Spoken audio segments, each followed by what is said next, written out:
record sales, it's all gone. And it's up to the young musicians to try and figure it out. There's no money in it, there's no record companies. It's free, you can download it. Nobody gets paid, so they can't afford to make music. That's what's happening. And I remember sitting down with my mother and father and saying, look, I'm not going to college, and here's why.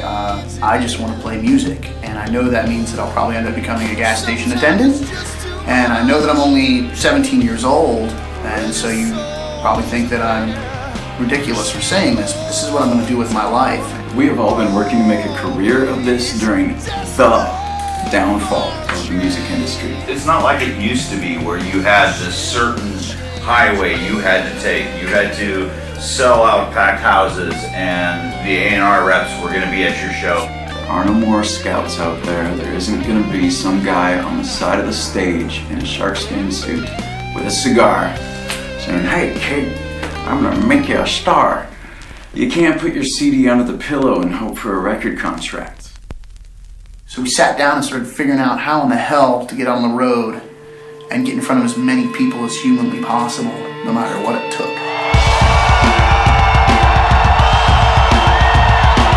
A ridiculous combination of like power and energy and tightness.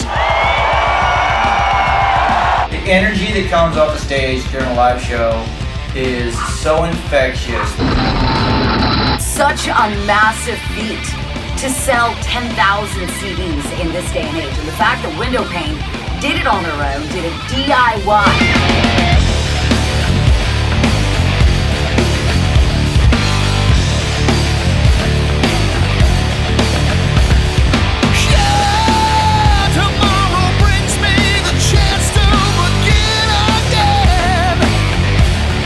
Dirty and gritty and awesome. I work with them all. Nobody's better. I don't think I've ever heard a tighter band.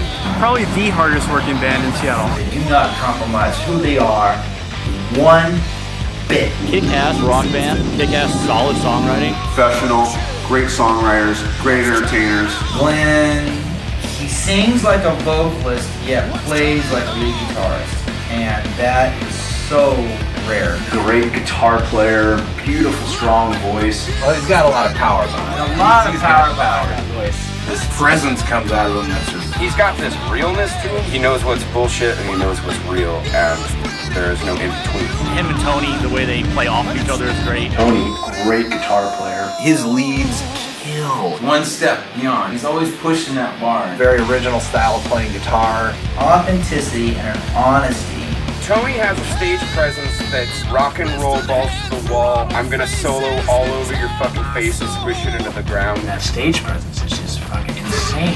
And the battles those two have on who can stand up the longest against the other person trying to lean into him.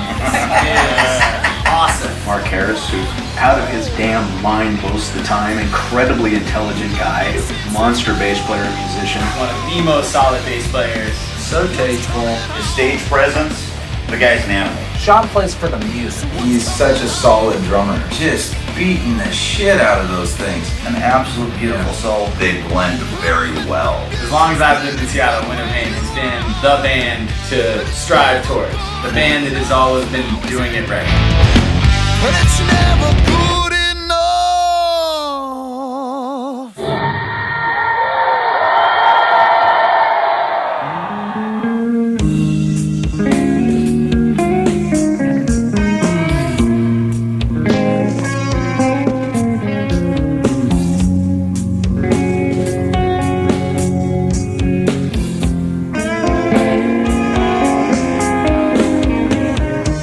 Yeah, I got into music in general. I was exposed to it quite a bit. My grandfather was a pianist, an amazing like organ player, piano player, played the accordion as well, kind of rolled all these things into, and he was a country western guy. He had his own radio show for a while, Freddie Locke and the Keys, performed in the Grand Ole Opry, recorded with Chet Atkins, Boxcar Willie.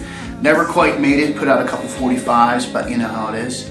But I was exposed to that early on in life, and it just got the hooks into me. And by the time I was a teenager, I, as my parents so fondly put it, disappeared in my room for about 2.5 years, and they were worried sick about me, but when I popped out, I could play the hell out of a guitar. So it was my escape. It was my And that was my parachute. That's what saved my ass. So that became my life, you know, and I knew it then that I wanted to pursue that for the rest of my life. So my first experience, I guess, with music would have been hanging out with my older brother. He listened to a lot of eclectic kind of music, a lot of Zappa, Genesis, Alton Viola. And then my eldest sister, you know, she kind of listened to the AC/DC and the Zeppelin and the Aerosmith and stuff like that. My mom listened to a lot of classical music, so I got Tchaikovsky, Chopin, Beethoven, kind of the traditional classics. About the 4th grade, I got a chance to take an instrument, play in the band, because my brother played trombone. We had one in the house. That was my first instrument. Kind of set the tone for my future, because I've always ended up playing kind of the harmonic, low-end, kind of basic instruments. Started on cello a year after the trombone. The year after that, I switched to the big string bass in the orchestra, you know, and it kind of took off from there. I wanted an electric bass. My dad went to the music store with me, and he saw the price of the bass and everything, you know, and we were by no means rich. A few years later, I met up with Glenn, and Glenn had borrowed a bass for the summer.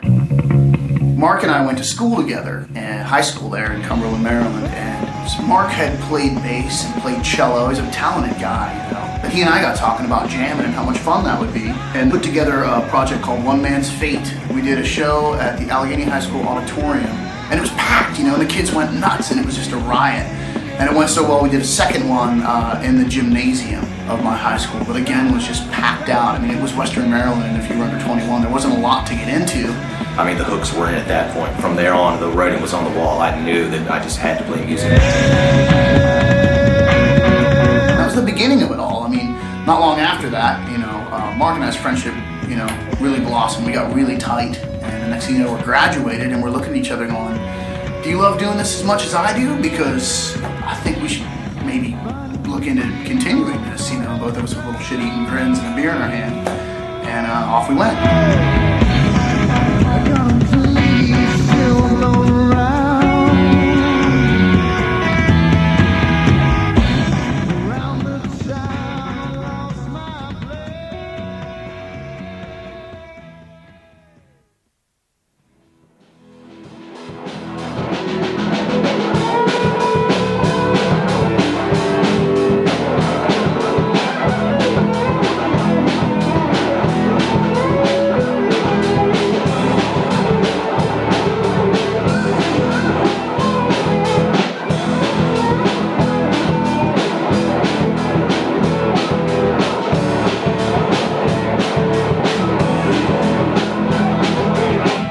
I come from a pretty creative family. One of my earliest memories is watching my uncle at a band practice, singer of a band called Red Dress. Awesome band, really talented musicians. I was sitting on the amp, I had earmuffs on, and my uncle, who's usually a pretty quiet guy, just became this massive presence that just filled the room. My mom had me young. My father left when I was 2. There was no child support. It was basically us against the world. We had moved 9 times before my 7th birthday. I used to make noise on my grandma's piano, and so she got me my first guitar when I was 4 or 5 years old. By the time I was 9, I had developed a major stutter. I mean, I couldn't even speak. If a sentence had the word "and" in it, forget it. And then one day, I just picked up my guitar, strummed the few chords that I knew, and I just found everything that I was feeling in the sound of those strings. And I could express myself. And that was it. I mean, I used to run home from the bus stop because I couldn't get to my guitar fast enough. I started my first band when I was 12. We started playing gigs right away, open mics, school functions, whatever we could do. It really felt right. It was a lot of fun. That's what I was going to do with my life. And I didn't care what anyone had to say about it. We had one show at our junior high. At this point, I was practicing about 8 hours a day, and I got to show my whole school, you know, what I was doing. And I was no longer the dork who couldn't talk anymore, you know. We called the band Sakara. We started playing in Seattle clubs when I was 16. Monday night, open mic things, we have to use their fucking equipment. Pretty fucking shitty, huh? We used to jam all the time. You know, best friends, we'd hang out all the time. As teenagers, we could get away with quite a lot on that small little island. It was now us against the world.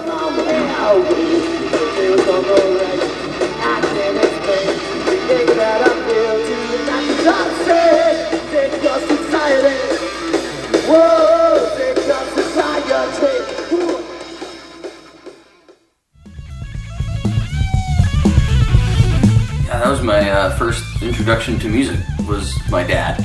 Great drummer, played with a lot of cool bands throughout the 70s. He went and toured around with a band called Rimfire. He was playing with the Fred Schwartz band when they played at the Paramount, opened for Blue Oyster Cult, T-Rex. I heard those stories my whole life, just all kinds of cool tour stories. Just watching him play, I remember I'd sit in front of his drums and I would just giggle because it was so exciting just watching that, and the energy and everything. It would just kind of take me over and I would laugh hysterically. Yeah, same drums I play today with Windowpane, or the same drums that my dad bought in 1971.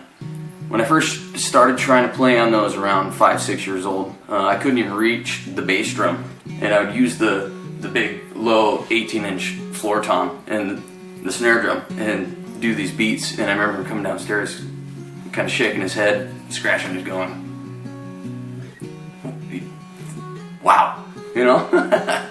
He'd put a different record on and tell me to listen to that. Just listen to this for a while, I'll be back. Just listen to it and then we'll talk about it.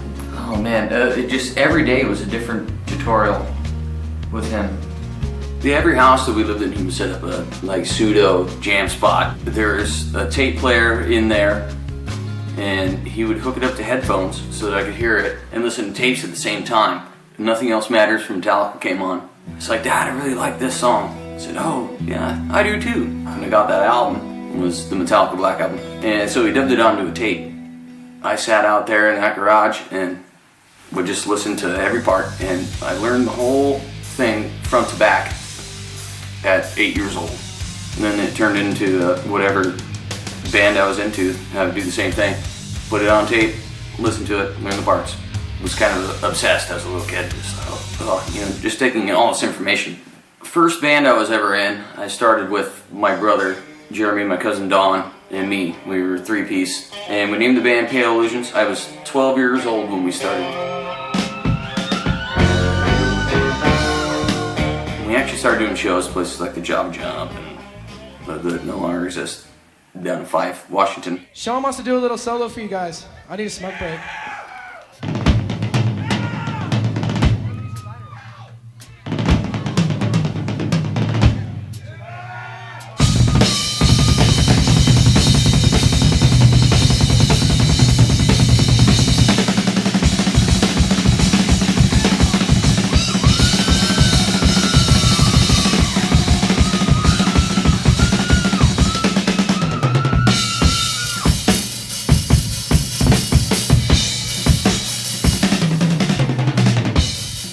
This is an old relic.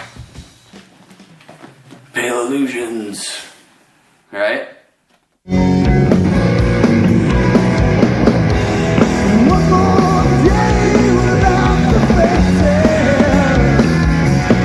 had a bunch of different names, some of them good, some of them bad. We were Scrounging Daisies, we were Suck a Cow Through It, we were The Crunch, named after the only Led Zeppelin song that is just unforgivably bad. But we used to party a lot, and we used to do a lot of hallucinogenics. Mom, Dad, sorry. I'm all better now. Anyway, there was a real powerful and potent acid called four-way Windowpane, as I understand it, that was popular in the late 70s and 80s. Hey man, why don't we name ourselves Four-Way Windowpane? Someone said, well, let's drop the four-way. And it stuck. We became Windowpane at that point. We got to a point where the band was playing 3-4 nights a week. We were doing 3 or 4 sets a night of covers. And then we would skate off and do gigs like down in College Park for all those college students. Play these massive college parties, doing originals and covers. We would scoot up to Pittsburgh and do a quick show. We'd go down to Virginia. We'd go to Morgantown, West Virginia, play those college towns, and really grew the band. It didn't take long. We started really rising up through the ranks and getting a great following and moving out from there and playing, DC, Baltimore, kind of a local touring route. It was quick We traveled as much as we could while kind of keeping our lives together. At the time, the whole band lived in the House of Ill Repute, as we called it.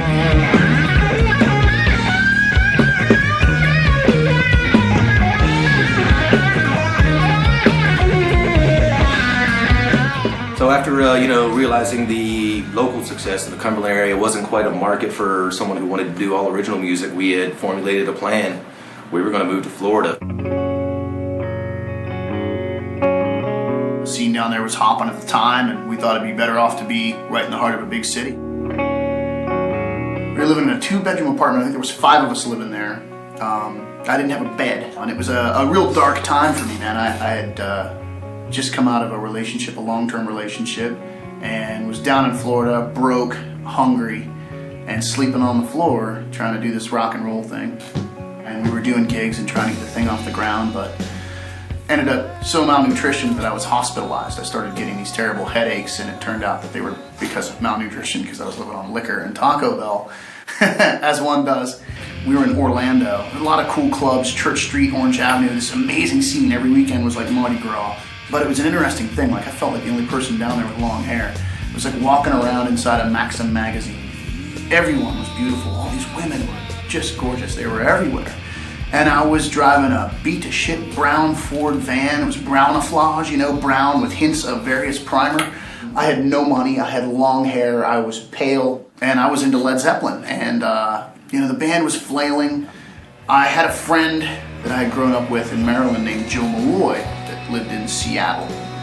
And I fled to the other corner of the country, and that's how I landed in Seattle.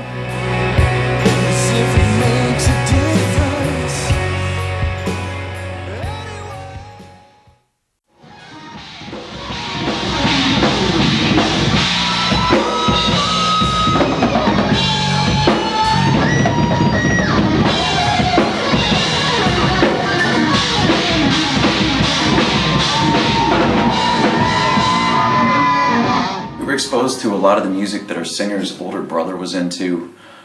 We had kind of an against the grain sound as compared to what was going on in Seattle at the time. I mean, we were into all that too, but I think that really helped us. It's been so long since I believed all is lost, or so it seems. When will this end? I need a change. Only myself to blame. I hold my pain in my hands. We really worked our mailing list. If there was anyone digging what we were doing, we'd sign them up, get their address, lick envelopes, mail out show posters, let them all know that we were playing. It took us several years, but we were doing pretty well in the Seattle clubs before we were even old enough to hang out in them.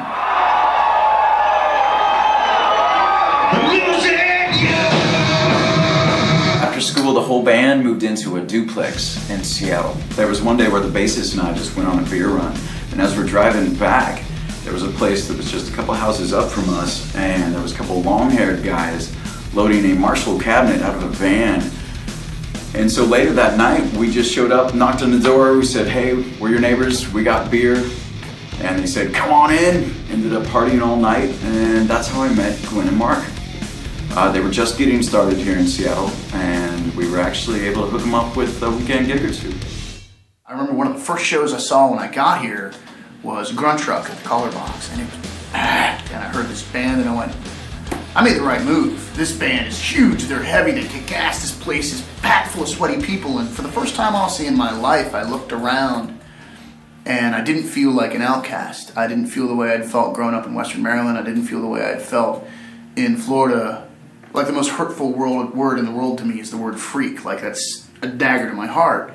And for the first time in my life, I didn't feel like a freak. I looked around and I was like, Jesus, I'm home. I didn't even mean for that to happen, but I'm home.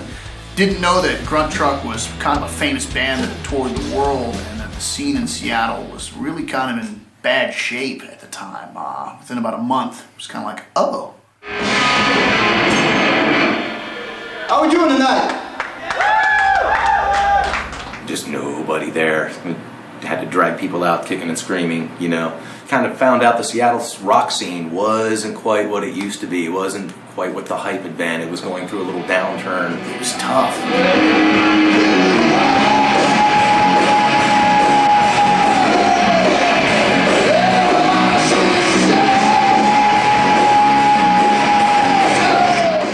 The idea was kicked around to start a band support network.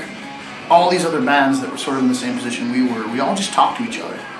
Where are you playing? Well, where are you playing? And so we'd all go to each other's shows. Because when people walk by the door of a club and it's empty, they go, meh, and they keep walking. When they walk by the door of a club and there's 60 people in there getting hammered, they go, oh, that's the place to be. Next thing you know, these shows are packing out, we're all drawing audiences. And it was kind of the rebirth of the second wave of the rock scene in Seattle proper. And it was something that we literally built out of nothing, out of, man, I promise to come to your show if you promise to come to mine. And it was a real special period of time, actually, as I think back on it. We get this phone call, or my dad did. What are you guys doing on Friday? There's an opening at the front gate at the Gorge at Van Halen. We'll do it, is what my dad and Uncle Bob said. But they didn't have a band, it was just the two of them. They came to me and my cousin Don, whom we were both in Pale Illusions together. They named the band Generations, fittingly, because father, son, father, son. It was pretty scary. So we get through that gig, and then we get a call that same week saying, we have no opening act for Chicago. It's for the main stage. I was 15 and a half. Will that work? Hot electrical tape for the D mark. About a minute and a half before. Rock out with their cock out.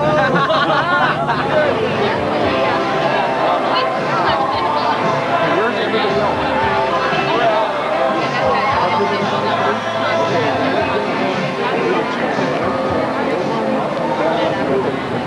Hello, Uncle Bob. Mr. Sean Morrison on lead guitar.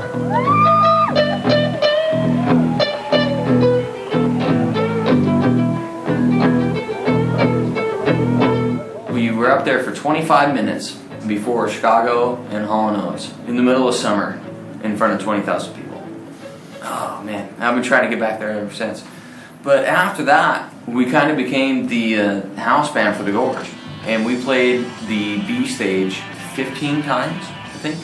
We played for Dave Matthews Band, Boz Scaggs, Tom Petty, Journey and Foreigner, Bob Dylan, Paul Simon. There's so many names on there, it's not even funny.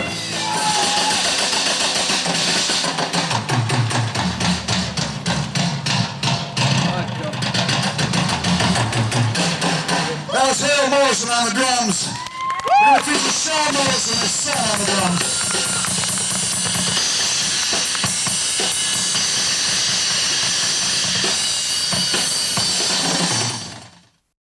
Walk through the city and see all the lives that live in the conformity. To me it just looks like the fucking around. We were actually picked to be played on KSW, the local program, Metal Shop. We ended up being the most requested band on KSW for 3 months in a row, the unsigned band. And I got some credit cards, maxed them all out so we could go into a real studio and record a full-length album. We went to London Bridge, and our drummer, Jesse Smith, through his endorsements, he actually got our CD to John Kolodner, who was the head A&R rep of Sony at the time. He worked with Aerosmith, AC/DC, a ton of really big bands, and he actually listened to it.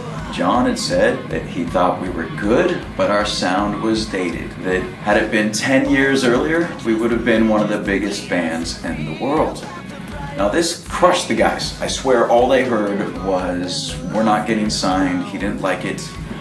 To me, John Kolodner said, biggest band in the world. That just meant that it was time to break away from our influences. So I was fired up, I was inspired, I was writing all kinds of new material, and the guys were the opposite. And that caused a lot of tension. We were young, so that tension morphed into a lot of drama. Jesse and I had pushed real hard for us to track at least 3 new songs to follow up with John Kolodner. I see a dead guy living on a Sunday afternoon. I don't want your life, I don't need you telling me what to do.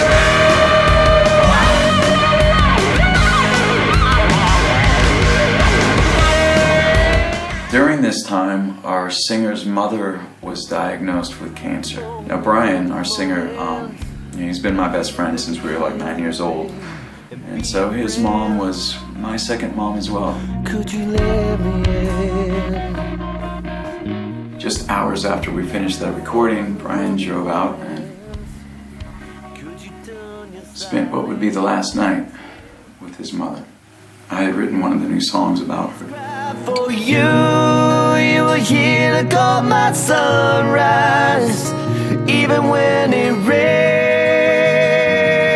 rains again. The bass player and I were not even talking at that point. The band was over that day.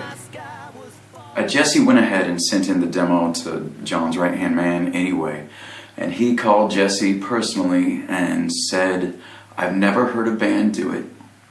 I've never heard a band turn around as fast as you guys just did. I'm going to be there for Bumper Shoot, book a show around that time." And Jesse said the band's broken up. We were a good live band too. Brian Muir, our drummer, who had been with us since Maryland, who had been with me through Florida, I'll never forget, I had fought and kicked and screamed to get us a gig at the Off-Ramp. The place was well attended. It was a good show, even for a Wednesday night. And first band stops. We set up all the gear. We set up the drums on stage. And Mark and I are plugged in, standing there on stage, waiting for Brian to show up. And he never did. And slowly, people just started walking out of the room. They had just left. And Mark and I were standing on stage just watching people walk out. It was brutal. I went that night, talked to a couple different drummers. One name that kept coming up was Mike Ectrincan. Mike Ectrincan. He came in for an audition and just nailed it. Backbone, pocket. And I think it was that pocket and that energy that Mike brought to the band that led to the growth of the band.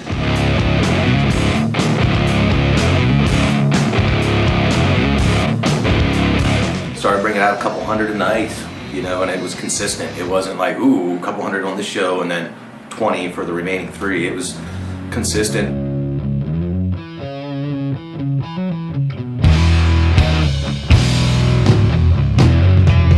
Take me down to the river and hold my head beneath. And then Glenn gets contacted by Brett Eliason.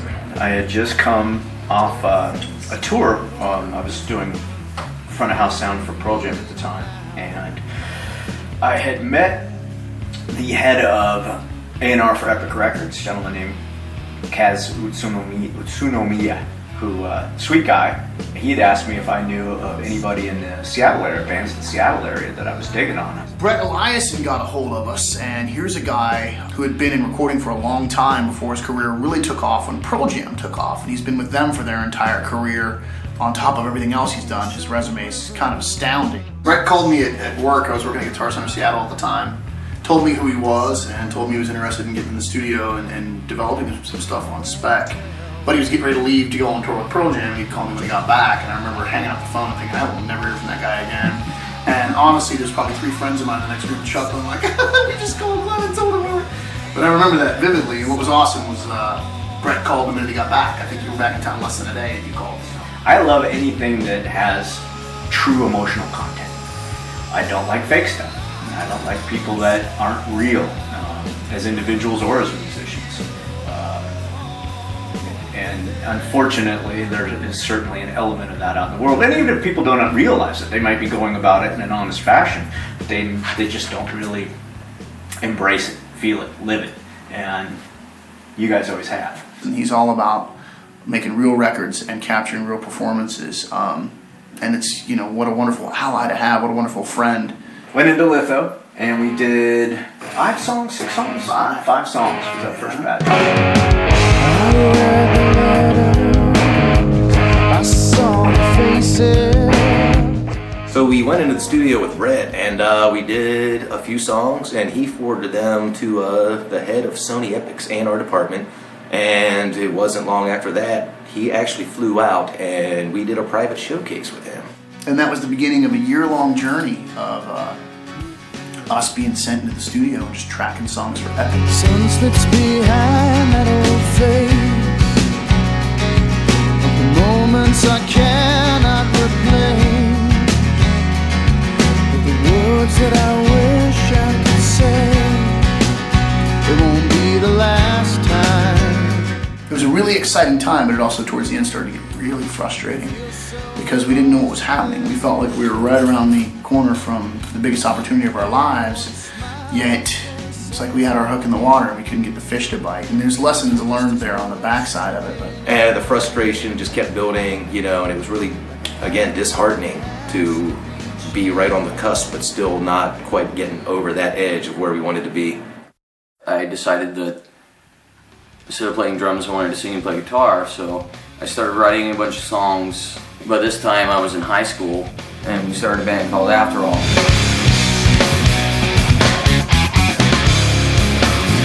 And we played a number of cool gigs. 3 nights with Great White, did 3 nights with Skid Row.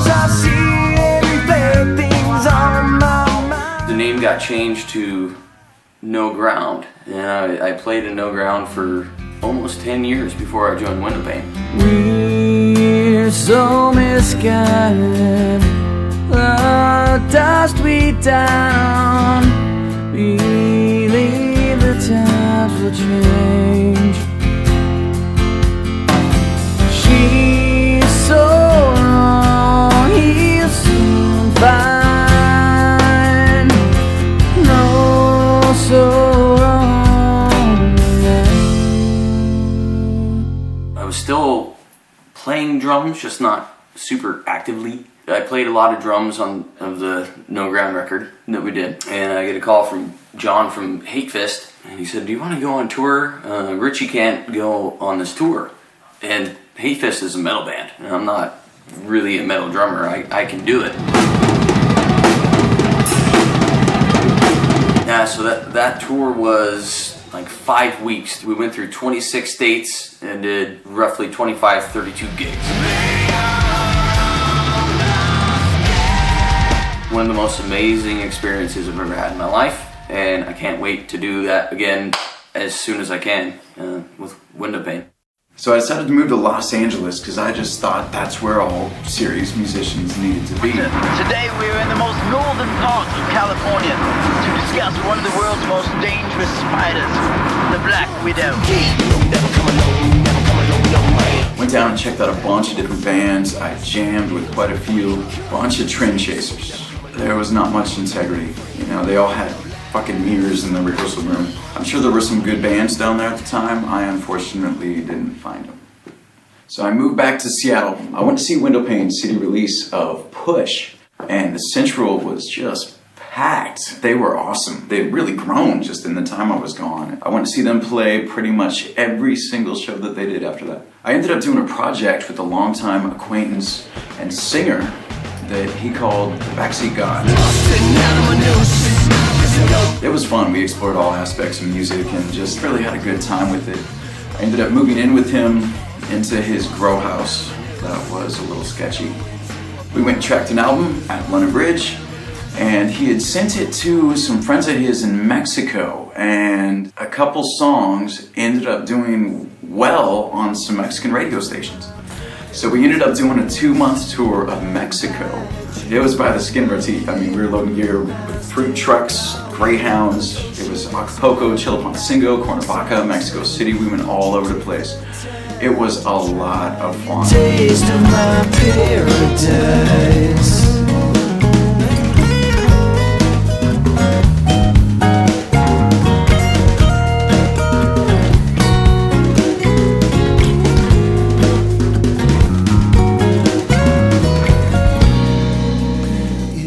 I grew up a lot on that tour. It's like you're really able to see your true colors when you put yourself in front of a different background.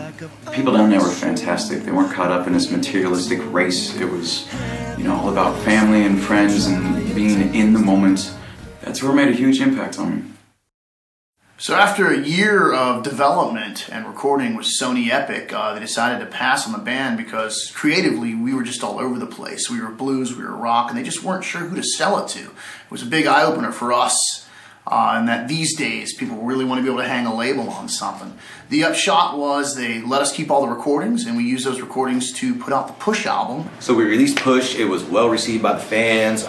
the success of that record, I really think, solidified as kind of a staple in the Seattle rock scene.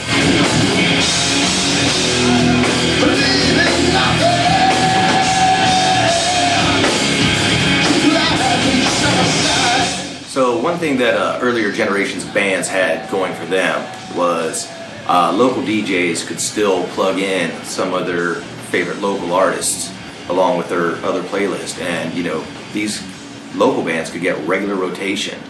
That is no longer the case. There's growing criticism that when media companies merge, acquire, and combine, the diversity of local voices, the marketplace of ideas, suffers. Up front tonight, the consolidation of media. Is it really a threat?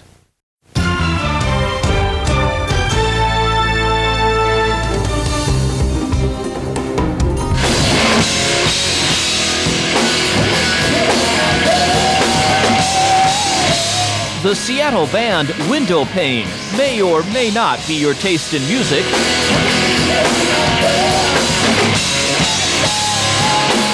But that's not the point of this story. The point is that this group is popular at local clubs, yet you still can't hear them on the radio. It's very difficult to get the exposure that you need. The way it used to work, local bands would get on local radio stations, and if their music caught on, they might strike it big. In the 90s, Seattle gave the world Nirvana, Presidents of the United States of America, and Pearl Jam, just to name a few. Since then, the laws regulating radio ownership have changed. And pretty much all the radio stations are controlled by several companies. If something's going to get played, it's going to come from them. In the meantime, people are robbed and deprived of choice. They get a corporate playlist and they cannot really deviate from that. And that really closes a lot of doors for a lot of local artists. A lot of radio stations do still have local shows, but as far as getting into regular rotation, that opportunity is just not there. The singer in the backseat got chemical mix was a little rich. He was hard to be around. So I ended up moving out. That was the end of that. I was determined to find the right band. I ended up talking to and auditioning over 150 people in about a year's time. Found Kevin Wright, who would later join Windowpane during that process. And he was starting from scratch, and when he was looking for drummers, I think I was drummer number 30. So that 30 audition. Now, the process was... Now let me ask you a question. Like, what is the hardest position to fill in a band? Probably singer. Well, now wait a minute. There's a million for a good guys, band. There's a million guys that Yeah. say they can sing.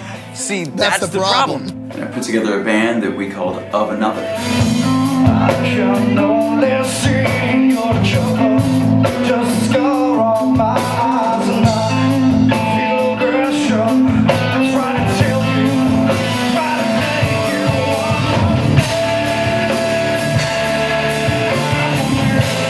The singer, he still goes down as probably the most disrespectful person I've ever met in my life. Constantly get in fights. I have stories that would just, I mean, they're unbelievable. They're so, yeah. We had booked our debut gig at the Central.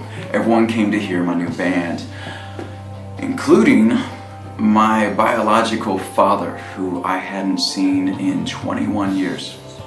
Now Steve, our singer, had decided to show up to that gig shit-faced, and he pissed off our bass player so bad that he ended up smashing his bass on stage for the last song, and not in a happy way. I had spent so much effort putting that thing together, and I had never been more embarrassed. We started breaking out of Seattle and really started building kind of a West Coast name for ourselves, going all the way down to LA, San Diego, San Francisco, Portland, and really just kept the steamroller moving.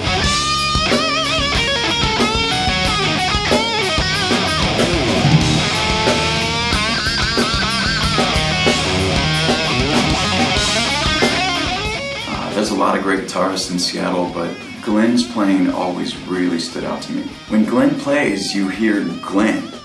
Always consistent, sings with so much passion.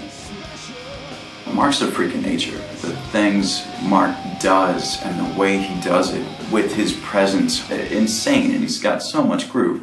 Tony Reed had partied with the band back in Maryland, and we were a power trio for a long time. And then I just started getting this itch. So Glenn called me and asked to join them on stage at this benefit concert that happens every year. It's called Porn Jam. And we were just kind of having fun, but we got off stage and went, shit, that was really something. I think that's our guy. I pressed Tony about it for a while. He had his own project going on called Of Another. Then the singer pulled some more bullshit, and it was like, duh, dude. I just woke up. Like, come on, man. This is an amazing band. Just join Windowpane. The audience at that first show with Tony, all the, oh, gee, I don't know if you guys should have done that. They came up afterwards and were like, Jesus Christ. You know, we're like, we know. Seeing Glenn's excitement at the sheer possibilities.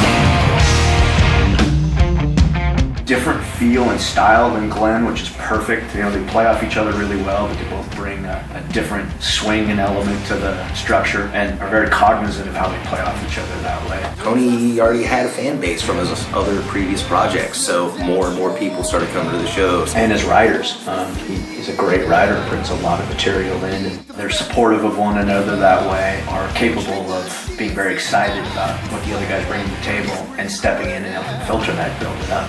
So we went in the studio with Tony. First full record with him as the solidified member of Windowpane was Silence. Some familiar faces and all those empty places greet me as I fall. And again, the momentum kept going up. First time I saw Windowpane, it was almost sold out. We had to get on the list to go in to actually see the band. A lot of people think this is just like, oh, let's go out and get drunk and play some stuff like that. There's so much behind the scenes that people don't get, which Windowpane fucking gets how to do, and that's why they're at where they're at, is because they work their ass off to get to that point. Well, people ask what it takes to be in a band that's doing as well as we're doing, which of course everything's a matter of perspective, because I go, well, how well are we really doing? What I bring to the table, I guess what I do for this band, beyond just showing up for rehearsal 3 and 4 nights a week, trying to work on material, come up with ideas, be creative. I assemble our shows, I put together the contracts, I put together the advances, I book the bands, I deal with the time slots, I deal with the venues, I deal with the venue owners, promoters, the radio folks that are cool enough to talk to us and work with us. I schedule all of that, not just for my band, but every other band on the bill. At the beginning of the night, I check in with all the bands. At the end of the night, I'm the guy that actually pays out all the bands. And I also go out and just try and meet musicians and be a part of our community and shake hands and build relationships. And it is a full-time job, and I've never made a cent. Anyone that thinks that the 4 of us have made a cent off of this are dead wrong, because if this band pulls $400 or $1,000 or $1,400 or $3,000 out of an event that we killed ourselves to put on, it all gets reinvested back into the band because we're growing a business. I've learned so much in how he handles people and how he handles situations. Glenn's a really good people person. I mean, really good. You know, there's this magnetism to him, and he's just,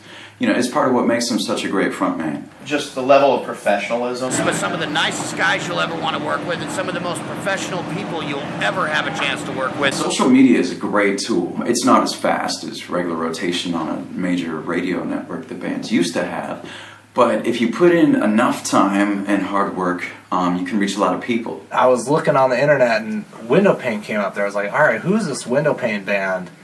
And I saw them and I played one of your guys' videos and I was like, oh my God. And the first show I went to, I was amazed at how many people were there, and I was just like, this is happening on a local level in Seattle or something, and I couldn't believe it. I grew our MySpace to over 25,000 fans, and these were real fans. Through trial and error, I had to learn how to write code to make sure that our MySpace page kept up with all the big budget nationals. I've gotten tens of thousands of plays on fan voting sites. I've submitted individual MP3s and bios and photos to hundreds of online radio stations. We're on a zillion different websites that I maintain everything, so we have the current photos, the new information on shows and whatnot. Keep all of our social media sites up to date. I try to get back to every single person who comments. On days where we play big events, and I can spend the entire next day just catching up. If you've ever sent us a message on social media, I'm the one who gets back to you. We're linked into sites that'll give us opportunities. If we have any kind of local event, I make sure that everyone's invited and everybody knows about it. Lots of people will actually buy fans. Every single one of our people were ones that we earned. Halfway through, they're changing the roads. It's 2 full-time jobs. Yeah. Maybe 3. I've also put together videos. I write the band biographies and take care of all the band's graphic design needs. Every detail, the shadows, the manipulation to make it look like a nose bone is protruding through. It's very time consuming. I'm honestly not a big fan of computers and technology, but... There's my man Tony, dude. Heart and soul, and goddamn, he wants this just as bad as anyone I've ever met. And if we never get there, it sure as hell won't be because of a lack of effort on his part. Mark can fix anything. He's just brilliant. Vehicle maintenance while we're on tour. I make sure, everything's running right. Taking care of the trailer, kind of a general mechanic. Dawson's Creek venue up in Canada, Mark was black up to his elbows, laying under the back end of our van, working on the vehicle, while crew from Five Finger and stuff were walking back and forth. So what was cool there was a tremendous level of respect. That is my little world. We have a little Pro Tools rig in a room, so we can play a song, record it, listen back to it. It's good to step outside the song and listen to it from the fan's point of view, and that helps us refine our craft. On tour, I'll take care of the financials and stuff, and just kind of try to keep the books in line, try to keep our budget as close to where we need to be as possible. And that can be a challenge if you have a couple bad nights in a row. You're like, okay, guys, it's PB&J for the next 3 days. I remember this guy named Glenn Cannon coming up to me and saying, "You guys are awesome. I need one of your CDs. I want to give it to Jolene from KSW." And that was a big honor, exchanging numbers, and we started getting really close with the guys in Windowpane, and we started playing more and more shows together. We did some shows in Idaho, did some shows in Eastern Washington.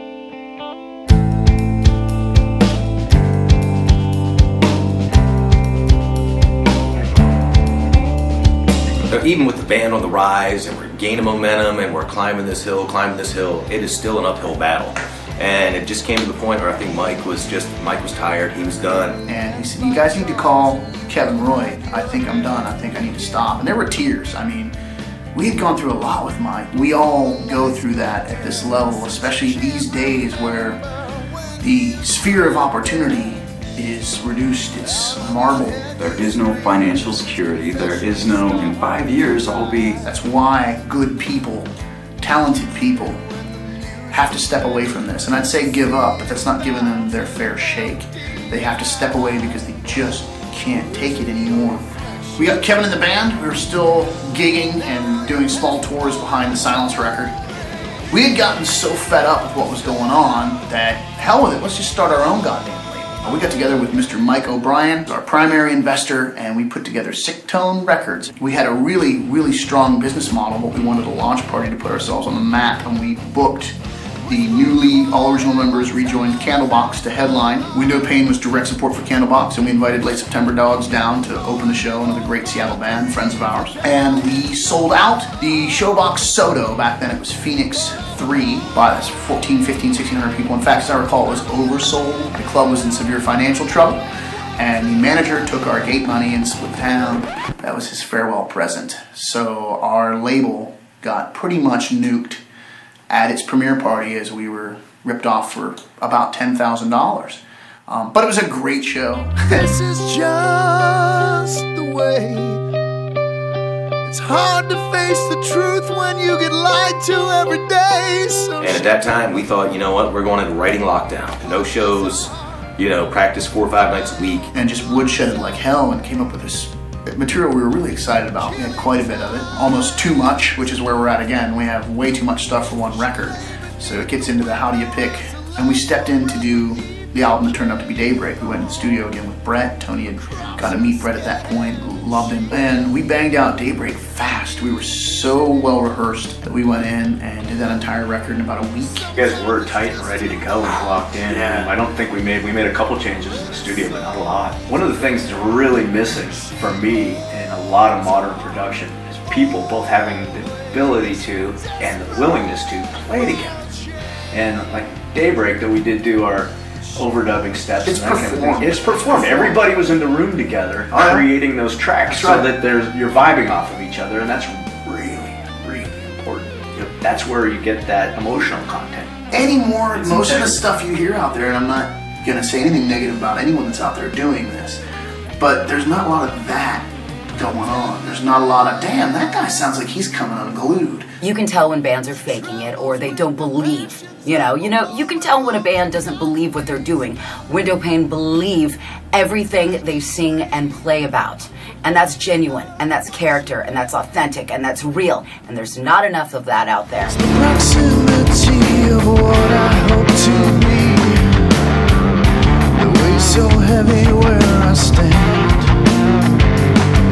The indecision builds within my twisted sense of self, and all I know. We wrapped up Daybreak, damn, CD release party. There was like 1,056 in attendance, which for a local unsigned band, again, it's like, Man, I love the fact that you guys are getting down that fucking hard right here. I love that shit. Everyone says better safe than sorry on 3. 1, 2, 3. And every time we'd play big venues after that, we'd hold those kind of crowds. we were putting together bills and assembling shows that are attended by 800 to 1,200 people. Surely this is enough to warrant industry support. We kind of figured this is the launch pad we need. This is going to get us some industry help. No, not yet. We threw the record around and it was one of those, that's great. I think if we had that in 5 or 6 other markets, it seems like you almost have to make it on your own. You do. To warrant someone saying, we're interested in, and at that point it's like, well now that I've built it, what exactly do I want? So there's... That's exactly Yeah. it, right? It's not like it used to be where you had this certain highway you had to take. You had to sell out packed houses and the A&R reps were going to be at your show. In the early 90s, the saying was they were giving record deals away like candy. There are no more scouts out there. There isn't going to be some guy on the side of the stage in a sharkskin suit with a cigar saying, "Hey kid, I'm going to make you a star." At that point, it was another eye-opener. Bringing 1,000 people out to a show in your hometown and having a radio station have your back, still not enough in this era. In 1996, I'm sure they would have been lining up to take us out for steak dinners. But these days, we got an attaboy and a keep on trying. So, okay, we will. Wake up screaming, it's been a long one. And maybe I should say it's far too long the road I've wandered, the years I've thrown away.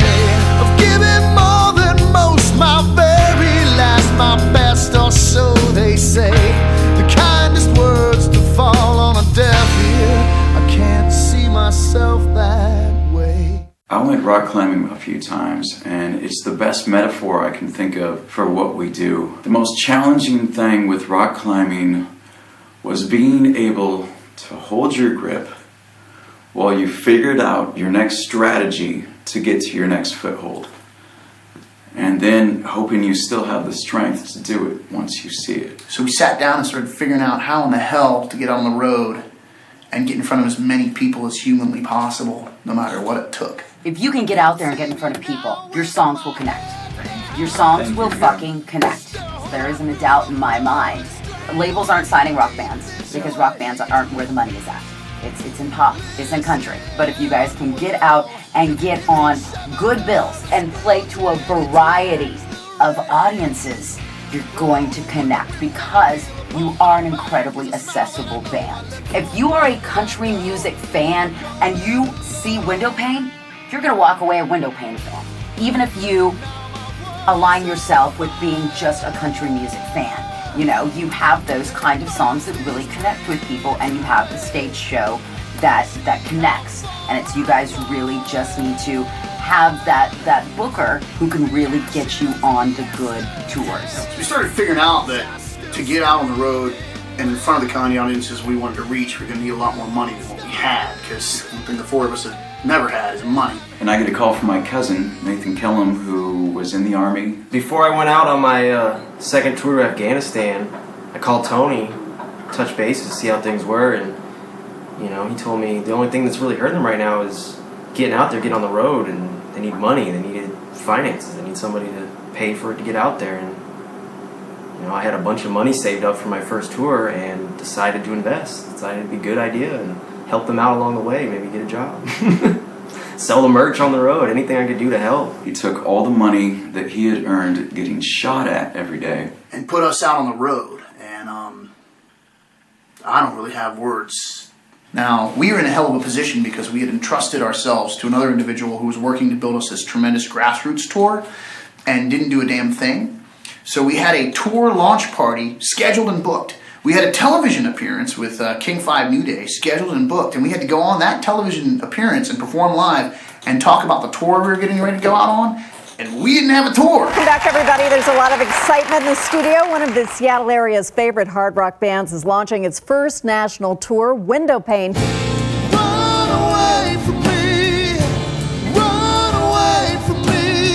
You've toured the East Coast, you've toured the West Coast, now we're going to put it all together and tour the whole nation. Pretty exciting stuff. Yeah, really exciting. This is the first one. Where do you begin? Well, it's an interesting thing. We had our own tour, and then we started talking with a pretty big national act. And we have dates from them and approval from their management, but all the dates haven't been cleared with the agent, so we can't announce the tour. But it's something really, really it's big. something really exciting. I hate that when somebody knows something I don't know. Basically, we're waiting to sign the contracts, so we don't want to announce everything until we know that. Will you call us and tell us so we can tell the viewers? Will. I'm going to drop by your house with some cookies and wine. Would you? That'd be super. It was so last minute by the seat of our pants. The contracts were literally signed less than a week before we hit the road. And we scored the opening slot on a tour with Queensryche. Hey everybody, we're Queensryche, and we're here on our shout out to Windowpane. They're a great band. All right, so this is for my buddies in Windowpane. This is Fozzy, tour manager of Queensryche. Definitely got to check these guys out. They toured with us a few years back, and they stole the whole tour, man. These guys are great. Not only are they an awesome band who sold over 25 million albums, but they were an early influence of mine. I was trying to cover their songs when I was 13 years old.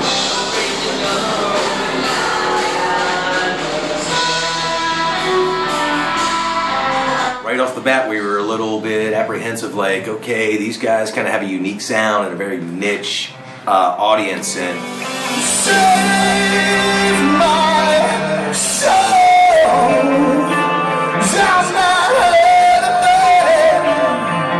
I was meant to be.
receptive to us. We did so well on that tour. The merch we sold, the CDs we sold, it was a real victory.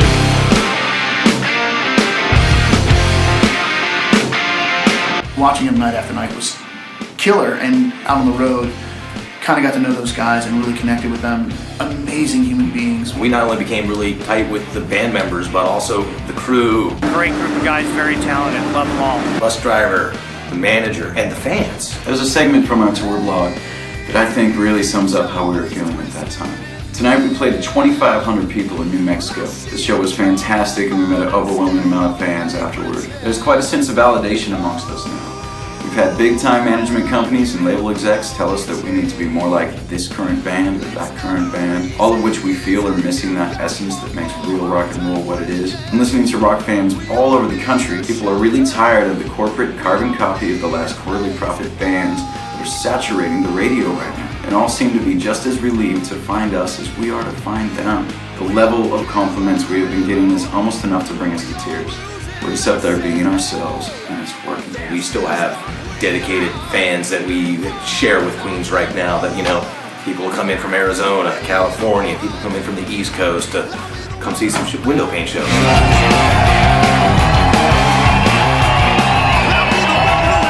Yeah, and there's plenty of ideas that their influence comes out in what we try to do as well, and just like I agree. tooling guitars. I mean, how many times have you and I come up with the riff and like, this sound like Windowpane? It's very pain. It's very pain. They were always the band I wanted to play with in the beginning, even before I knew them as people. It was like, if I could play with this band, they're like the big guys on campus, and that could open us up to a bigger, broader audience. That was the sign that we were doing something right, because we were on the same bill as Windowpane. Absolutely. So just hold on one more day. Something will give and we'll all be okay. It's the scene as a brotherhood, and they've helped make that.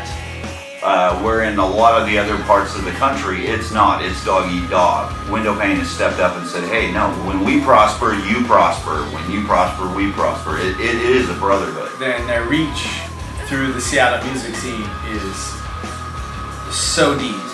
Windowpane keeps everybody in Seattle kind of in line. They're like the moral conscience of the Seattle scene. They're like, they will bitch slap you. Yes, they will. They're always bringing in other bands to play with them on all these quality shows and play at great venues. We're super excited because we got offered to play the Showbox, which is the holy grail. But the train, yeah, I know it's rolling back at 10.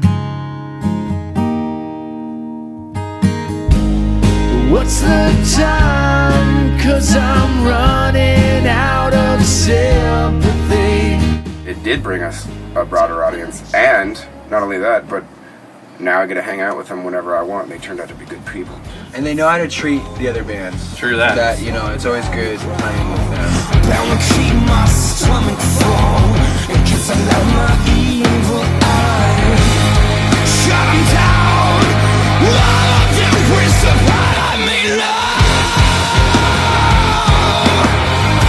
Windowpane has often paid their opening bands more money than they've taken home themselves. Nicest dudes you'll ever meet, and on top of it, they support the local scene. They're always, every single night, somebody is out at a local show, supporting a band, showing up, staying the whole night, going the distance for everybody in town. You know, it's a really cool thing to see And not just for the sake of doing it. not for the sake of doing it, for the love of the scene and the love of music. Out of nowhere, Mark pops out.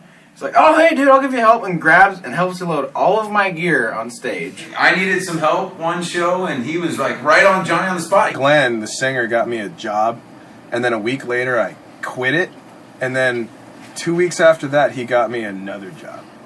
For probably everyone in the Seattle music scene, Glenn has always been that big brother. At that level, he still is that guy who's always looking out for you, always trying to help, always working to better the Seattle scene. Tony is one that's a great inspiration to look up to. He's one who's been lucky enough to take some guitar lessons in order to be able to steal some of his secrets. He's got a lot of them. Tony helped out Riot and Rhythm, great bunch of kids. You know, he went down to Tacoma for a year and a half, mentored them, and then introduced them to the Seattle scene in a big way. Windowpane have really grown into being amazing ambassadors for the Seattle music scene. They've taken countless up-and-coming local bands underneath their wings and have played with them, have personally consulted with them and worked with them on how to get shows and how to better themselves, because the guys in Windowpane know, because once again, it goes back to the fact that they've done it all on their own without any help. That is what you can respect. That isn't fluff, that isn't BS, that's a band working incredibly hard and a band not burning out. Lots of bands will get the money to do something big and then bands implode. It takes so much for a band to hold it together, to have that work ethic, to be able to pull off shows night after night after night and to keep people coming back for more. So who they are to the local music scene is a friend. because most bands don't get along. They go for a year or two and they break up, and it's hard to stay together. And these guys do it somehow, and they're awesome. They're all great musicians, great songwriters, and I look up to them. Out on the road with the Rikers, we're in our 27-foot cab-over RV and trailer. We had found on the map this shortcut between Missoula, Montana and Boise, Idaho, and I think it was called Hell's Canyon or something. We're talking to one of the truck drivers, and we're like, yeah, we're going to cut through such and such, and the truck driver's eyes just get huge. And they're like, are you guys sure you don't want to stick to the interstate? And we're like, no, man, we got this covered. GPS says this will save us a couple hours. They're like, are you guys sure you don't want to stick to the interstate? Mark and Kevin were asleep in the back, and Tony and I were the night owls. We're taking the late shift. I'm driving, Tony's riding shotgun, and there's a picture of like an angle with a little truck, you know, should have flames coming off of it. That said, next 99 miles. We've got this big ass RV, and then I got a trailer with about 3,000 pounds of gear in it shoving us down the mountain. And on one side there's a cliff wall, and on the other side there's it's like Bugs Bunny style. You go over the edge, there's a little poof down there. I mean, it's way down, and it's a nice curvy road, 2 lanes. God, the mountain just kept pulling us faster and faster. No matter how fast we got, no matter how scary it got, I would count to 10, 1,000, 2, 1,000. And when I got to 10, I would let myself pump the brake and release it, because we were going to burn the brakes off otherwise. And it got to a point where Tony and I were literally just laughing at each other, because we figured the next turn would be our last. It was so steep, there was a truck runoff ramp every mile. I knew if I took the emergency truck ramp that we would be stuck constrained in the sand and we'd have to dig ourselves out. And we're on tour. We need to be at the next show, and we can't miss the next show. Is that worth dying for? Apparently it was, because as many as those things passed, neither Tony or I went, dude, let's just do it.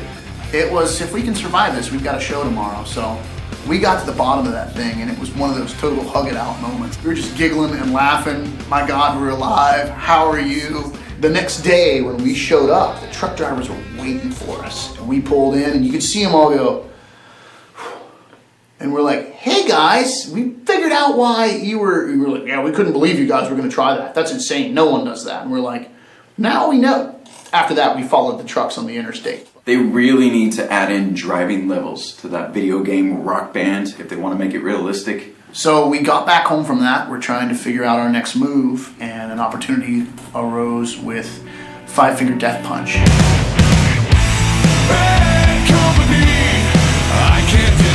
So now we're about to do a tour that's reaching arena level.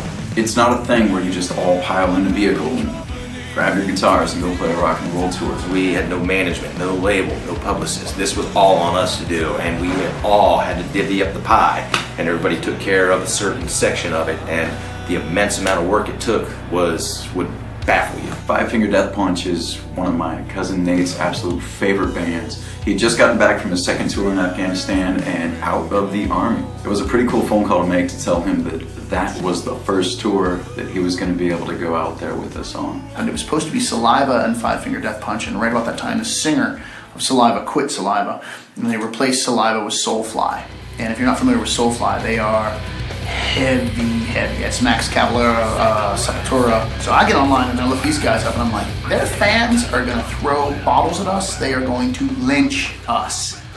But we're on the hook, man. Wire transfers have been made. We're sharing production costs as an artist on the tour. So we weren't real sure how we would be received by the 5 Finger Death Punch fans, and especially with Soulfly, you know, that's a lot heavier genre than we are. Pitch black out there, and then the lights come up. You see how many people are there, and it's the thing is, no one knows who we are. In fact, most of the people there probably wish we weren't on the bill, because we're just something they have to sit through so that they can get to Soulfly and 5 Finger. They can get to the bands. It was the same with Queensryche, you know. Jesus, who am I gonna have to sit through before I can see Queensryche?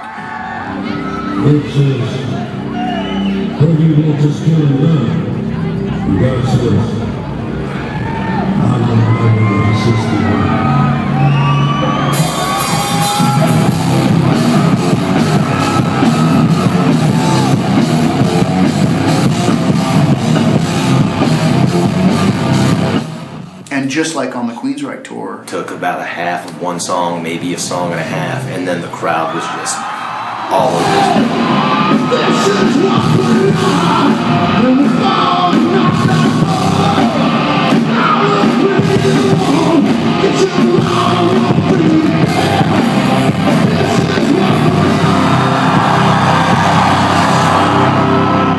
have the whole Soulfly and Five Finger Death Punch, really heavy bands, they held their own. The intensity of their live show and their passion and heart speaks for itself. And you know what was awesome was, the Soulfly fans loved us, man. They were the first ones in line at our merch table every night. It was the coolest thing. You had diehard metalheads to radio rock and metalheads all there, and they all loved us. We were received beautifully.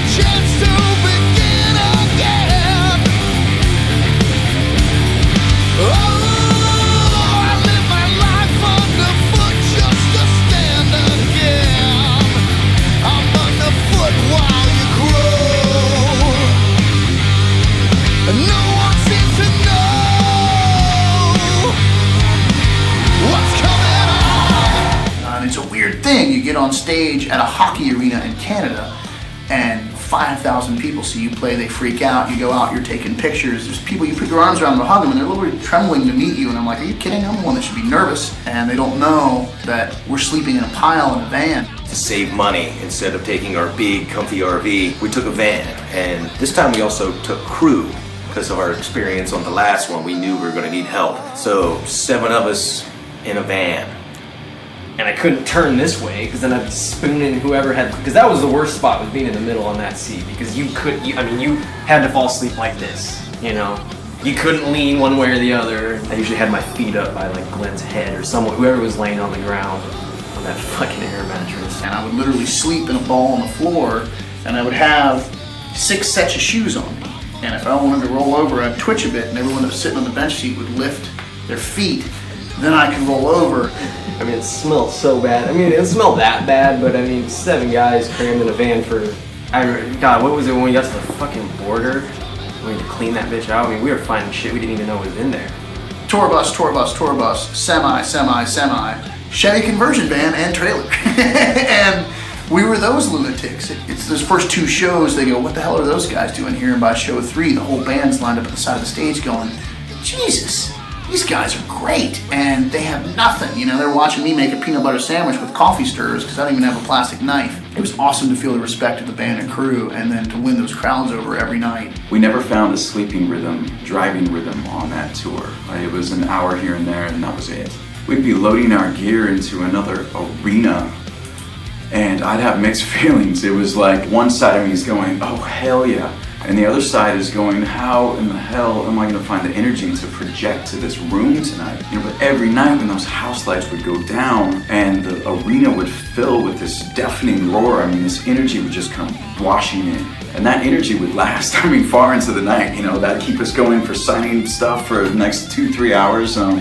It'd get us driving down the road till the sun came out, and the next day it's, and it's all over again.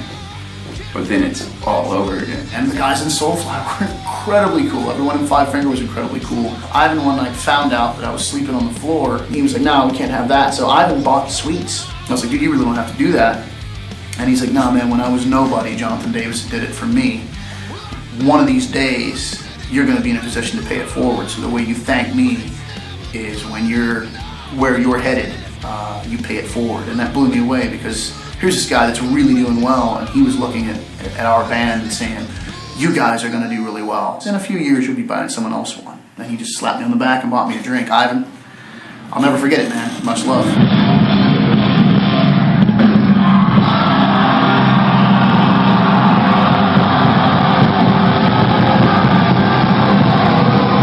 Shortly before we hit the road, someone really close to me had attempted suicide. But there was a bathtub of blood, and you know, Sibel and I got the paramedics there in time. All I could do was use it on stage. I remember Edmonton, there's 5,000 or 6,000 people there. I mean, the heads went back so far that it didn't seem real. And those people went nuts for us, you know? And it was one of those things that, there's nothing like validation. There's nothing like someone, or 5,000 someone's saying, you're doing this right, because your heart's filled with doubt, nothing but doubt, nothing but what have I done with my life, what am I doing with my life?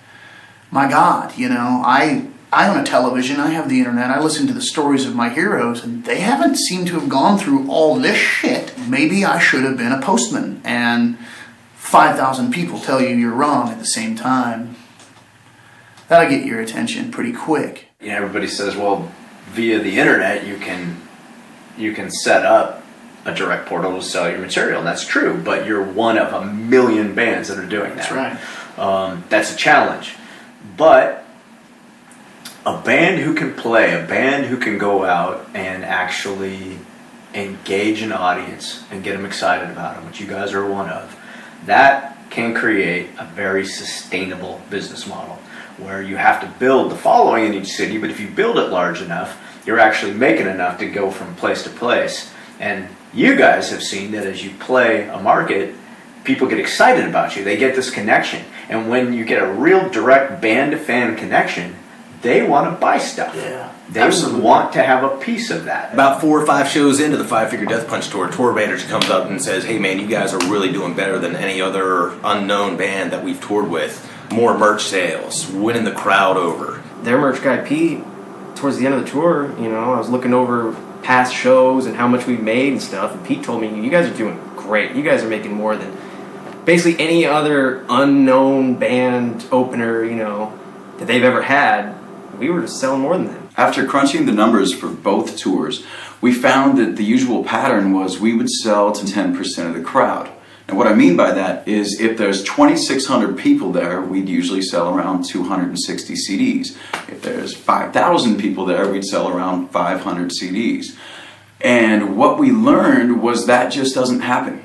I love being on the road, man. It's the happiest I've ever been in my life. But the one thing I definitely saw was that the world isn't ruled by the digital download, man. People go to an event and they want to walk away with a part of it, a tangible, physical part of it, and you can't get that out of your iPhone. It's such a massive feat to sell 10,000 CDs in this day and age. And the fact that Windowpane did it on their own, did it DIY. Think about this. Think about how many local shows you've been to where you're there, you have a great time, you get your drink on, then you end up drinking away all your money. You never buy the album. The fact that that many people spent their hard-earned money to enjoy Windowpane's music. At the end of the day, if the music's not good, you're not going to spend your money on it.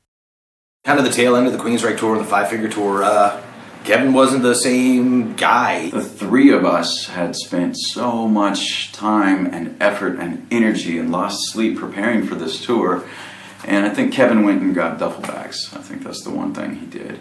That was kind of the usual deal, but... During that period of time, especially during the 5 Finger tour, Kevin, unfortunately, it really started to check out from us and was more and more wrapped up in what was going on with him. It was really kind of taking advantage of all the energy and effort that we were putting into things.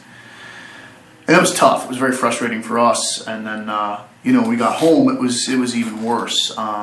Rehearsals were basically him obsessing over his cell phone. That shit happened on the road, you know, where if he couldn't get cell service for 2 hours, he wouldn't speak to anyone.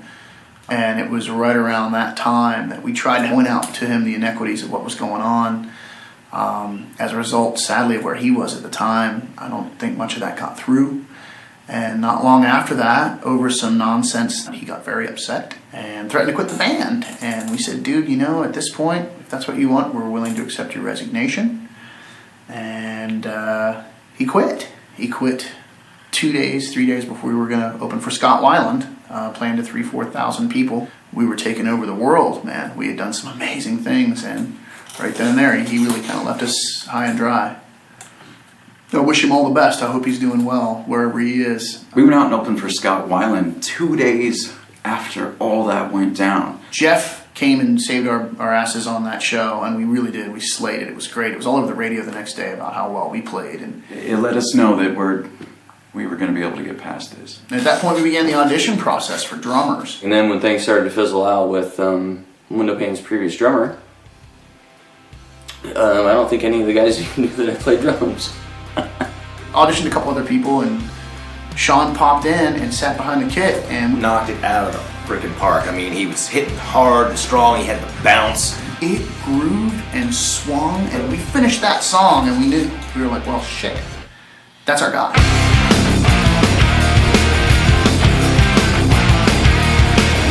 It felt like jamming with old friends that you had grown up with, jamming with your whole life. Right after that, we played Numos, packed that place out where we showered him with Silly String. I knew someone was coming, but... And then right after that, we went and played Uproar, and Sean's second gig with the band ever was in front of about 3,000 people. I had no idea he played drums until the first time I saw him, my jaw hit the floor. I had no idea he was a drummer until he joined your band, and then I'm like, oh, he's an actual drummer. Like, singing and playing the guitar is secondary. Yeah. Because he's obviously a drummer. Like, that guy's a bad. Hey, one thing I love is Sean beats the drums like a man. Oh my God. Beats him like a man. We talked with Sean at length about the level of commitment we expected over the next couple months. He was like, Jesus Christ, you guys weren't kidding. I feel like I live here. And we're like, you do now. Our first Showbox gig together, yeah, it was sold out. Legendary venue that means so much to us here in the Seattle music scene. And it says something that Windowpane can sell it out. There are national touring bands and heritage bands that can't even do that. There were actually scalpers outside of the Showbox selling tickets to our show. I was the first. We had packed that thing with the gills before, but it was the first time ever that they had to hang a sign on the door that said, no one else is coming in here. And as I understand it, unsigned, unsupported artists had not done that in 20 years in this town. I'm not sure how 1,200 people at a local show sounds to people who are based out of New York or Los Angeles, but by way of comparison, Seattle proper has 650,000 people. New York City proper has 8.5 million. So by the same percentages, that would be like bringing 14,000 people to a local band's event. You know, when a touring act comes through town with their song on the radio and they can't sell out that venue and we can't even get our songs played on the radio, and we did. We turned around after that and we headlined Hempfest, which was incredible, hell of a crowd. We went down and played Louis G's Dream Fest. KISW asked us to play their annual Pain in the Grass, a huge concert they put on. We got to go play the Gorge Amphitheater with Alice in Chains. Volbeat, Avenged Sevenfold, Jane's Addiction. We did Uproar again. I remember the Uproar show that we did with Sean Morrison, his second gig with the band. We were talking to some of the signed bands that were part of the tour, and they were like, oh, yeah, you guys were great, yada yada, and how'd you do the merch table? And I was like, oh, we had a great day today, man. We sold like 486 CDs. They're like, what? Yeah, we sold, I think it was like 486 CDs. Today. Yeah, just today. Well, what label are you with? We don't have a label. What management company are you with? We don't have, me and Tony, we don't have a management company. Well, who's your agent? We don't have an agent. There are bands, there are big bands that have released albums this year, and I'm not naming names, that haven't been able to sell what Windowpane has sold. And Windowpane did it on their own, with your help. Nice. Oh, that was a little grenade Tony there. and I just looked at each other like, damn, did she just say that, man? We're just gonna It's true. It's fucking true. There's all sorts of bands that, like, you know, were starting to pop up in the late 90s, early 2000s that cannot sell 10,000 CDs to save their fucking lives anymore. So that night, I went and picked my dad up because he called me and said that he was having a hard time and didn't want to be alone. So I told him, hey man, I'm on my way. So we went, we got steaks, and we came back, we cooked dinner, put a movie on. Mark came over, hung out with my dad, we drank a beer, talked about some old music stuff, talked about a little stuff from when my dad was in Rimfire and Fred Schwartz Band and old Seattle stuff. And it's just crazy. After that, Mark went home. I went to bed, and I woke up and found him dead on my couch.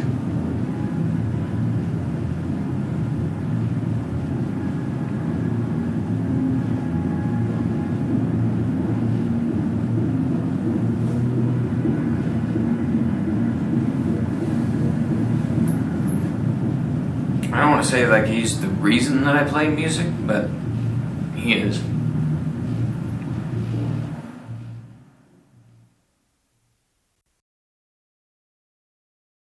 When we were were so busy in 2013, by the time the year came around, we said it's time to stop and woodshed and start working on an album. We've done what we've done in the past, and who are we now based on where we've arrived as human beings and as songwriters? So there's depth and emotions and vibes that we're tapping into that we really never tapped into before. We've all had a lot of trials and tribulations, losses, friends passing away. It's been rough. We held it together, and sometimes just by a thread and a prayer, maybe you'll hear all that in this. She might leave before it's done. Who could blame her anyway? It's always so much fun to work with them. We managed to, in a very short period of time, get those songs very studio ready. When we get into the studio, and the very first day we knew everything was going to come together. I mean, it was just exciting, goosebumps. The writing process was very grueling. We worked very, very, very hard to get everything where it needed to be by the time we went in. So by the time we went in, had it.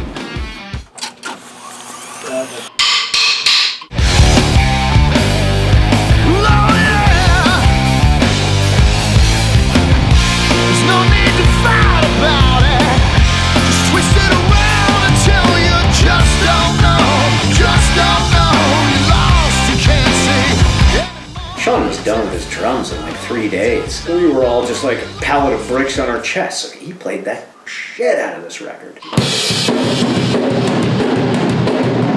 And everybody was at that level. Everybody performed at that level. Mark, he's a super smart guy, a monster player. Got a great groove, great bounce, fun energy.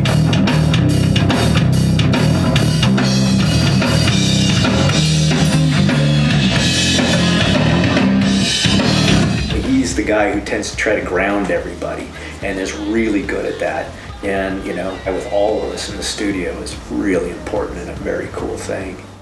There's a lot of stuff going on to pull a project like this together, and Tony really was, I think, the stronger spearhead this time around, and kind of keeping everybody on track and really pulling the train down the track to get to where we are now. In the studio working, played hard, just a smile on his face, and just so focused, and had such a vision of what he was after.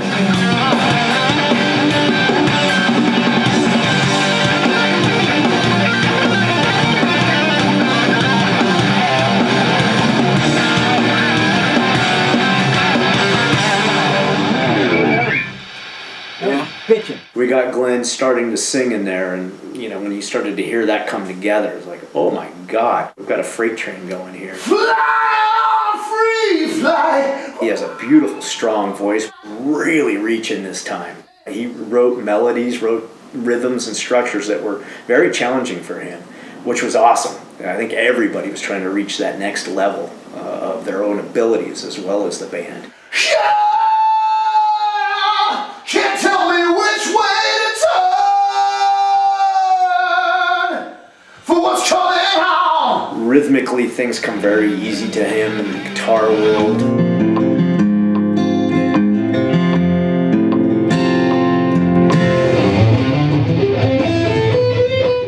Certainly a very positive guy, very supportive of all the other people, as each guy is. It wasn't easy to do what we did, but it was smooth. And working with Brett, it made it even smoother. He's really able to see us and what's going on with us, and he's able to work us past all the ways that we block ourselves. He really knows how to draw the best that we're capable out of us, so having him there is a godsend. The goal all along was to have a great representation of what these guys are in a live environment, because they're a great live band. All the guys have been working together for so long now that they really are learning each other. There's nothing that can replace that level of maturity. Best, absolute best recording experience I've ever had. There was fun. Fun was had. There's a lot of professionalism that was in there too, because we just pounded it out and just boom, boom, boom. We managed to make the songs just come together and grow into its own just powerful melodic beast. It's a culmination of everything that any of us has ever done.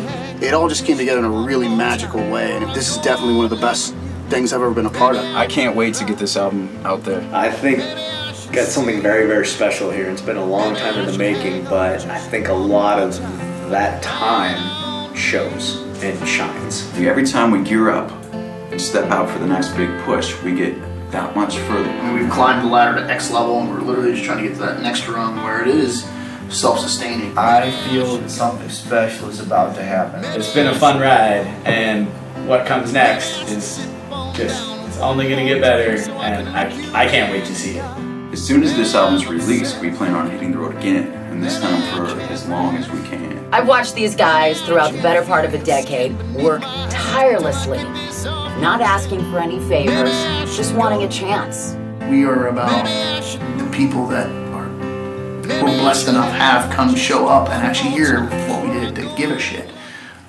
That's who we write for, who we create for, and we feel that it's our job to give you the best possible that we are capable of. That's what matters to them, is the music, is their band. They've dedicated everything to it, and they've sacrificed so much. That's part of the reason why Windowpane is so special, is that they are authentic. Records, record stores, record sales, it's all gone. And it's up to the young musicians to try and figure it out. You're in a better place, I know. Yeah. Come away, September. Check us out.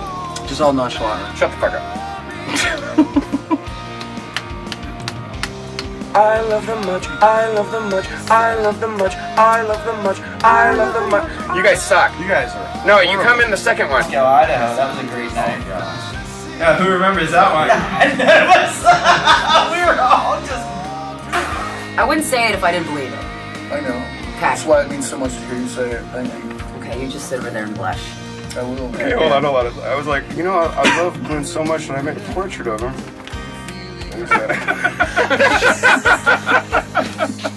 Oh, dude, your knife is stabbing me. I met him, and he got me drunk. Second time I met Mark, he had another bottle of something, got me drunk again. That's when we ripped off the bumper. That was when The creation of this documentary has probably been my most challenging extracurricular band activity yet, and just figure it out as I go, just like everything else. Sharp. Yeah, drink. Take a sip. Take a drink. When they were touring around, my dad had this old Cadillac limo. And they would take the limo and a U-Haul. So I'm sure lots of weird shit went on in there. Well, it's true. You guys have always worked so hard. You've never asked for anything. You've just asked for a shot. You know? And when I think about how many times that you were like, okay, show's down, we're gonna go drive for 6 hours to the next show, on no sleep, on no money. Home sweet home for the next 2 weeks. Say hi, Tony and Sean. Hi, Tony and Sean.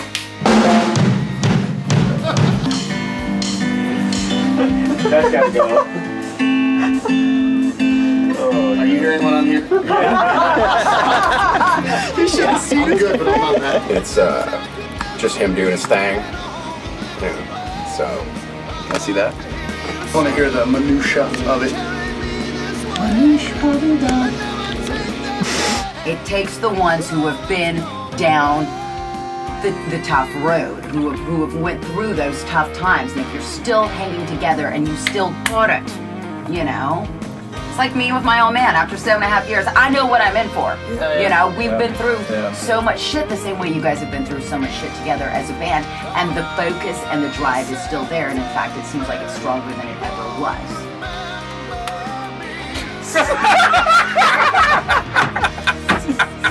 I feel kind of this tap on my shoulder, and I look back, and Mark had his balls on my head. No, it's so funny.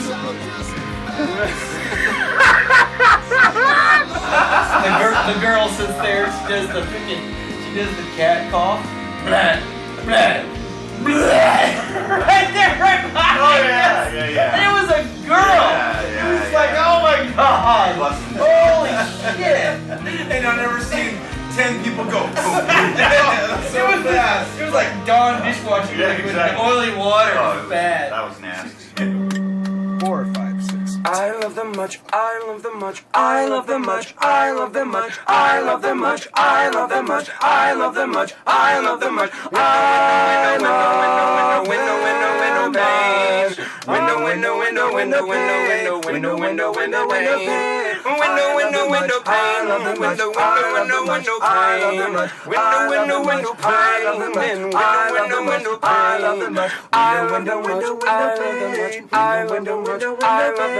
I love them much, I love them much, I love them much, I love them much. Window, window, window pane. Window, window, window pane. Window, window, window pane. Window, window, window pane. Window, window, window pane. Window, window, window pane. Window, window, window, window, window, window, window, window, window pane. Window, window, window pane. Window, window, window pane. Window pane. There must be at least something you can get from that, like. That's right. Oh, don't you hate when you get your hair in your shit?